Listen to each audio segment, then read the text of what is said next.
gustong mag-alay ng awitin para sa'yo. Okay? At the same time, itong mga taong ito, somehow, nakasama mo rin sa trabaho, one way or another. Alam ko, nag-iisip ka na eh. So, gugulatin ka na lang namin. Mga kaibigan, ang ilan po sa mga nakasamang sa trabaho ni Miss Sharon Cuneta, the Megastar.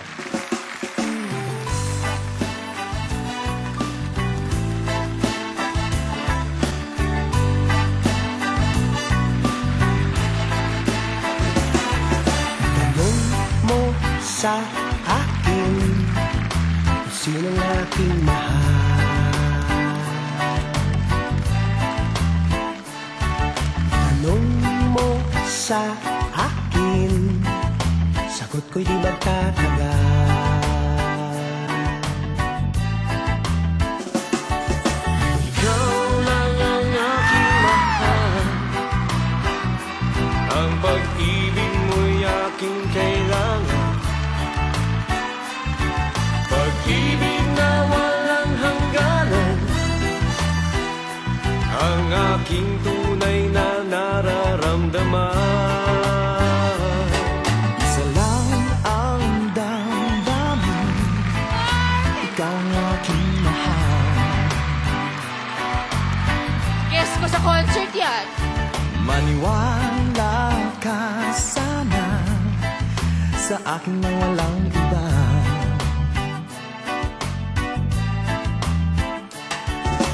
Ikaw lang ang aking mahal, ang pag-ibig mo'y aking kailangan. Pag-ibig na walang hangganan, ang aking tunay na nararamdaman.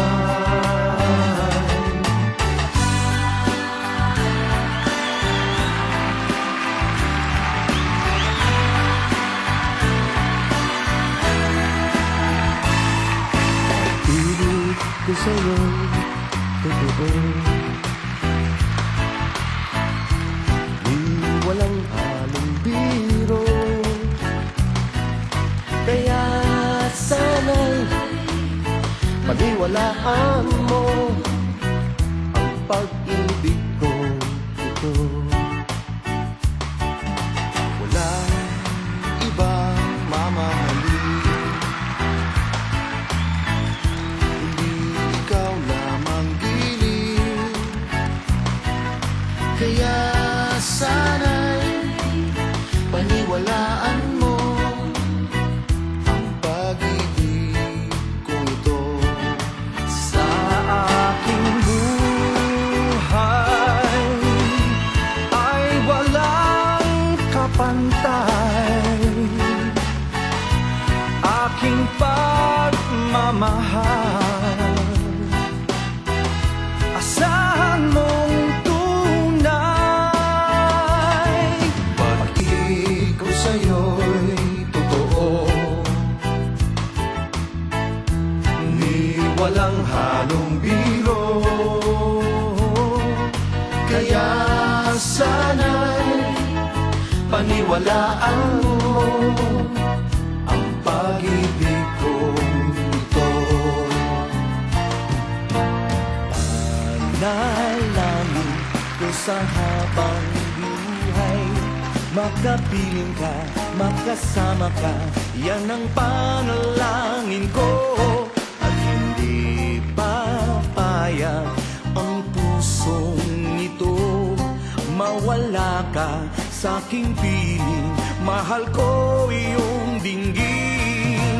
Wala nang iba pang mas mahalaga sa tamis na tulog ng pag-ibig nating dalawa. At sana naman makikinig ka kapag aking sasabihin, minamahal kita.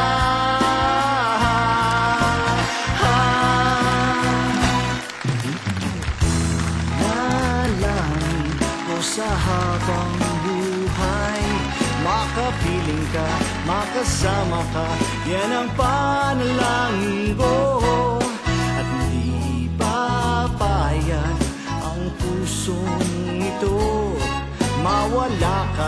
sa aking piling, mahal ko iyong dinggin. Panalangin ko sa habang buhay, makapiling ka, makasama ka, yan ang panalangin ko. At hindi papayag ang pusong ito, mawala ka sa aking piling, mahal ko iyong dinggin.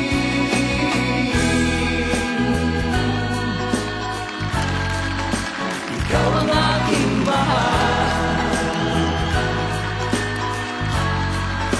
ikaw ang aking mahal, ikaw ang aking mahal. Ang dami-dami ko namang friends! Thank you very much! Mabuhay ang...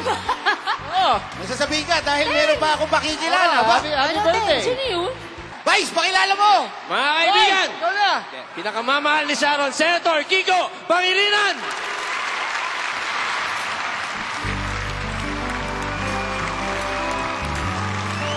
Senator! Diba?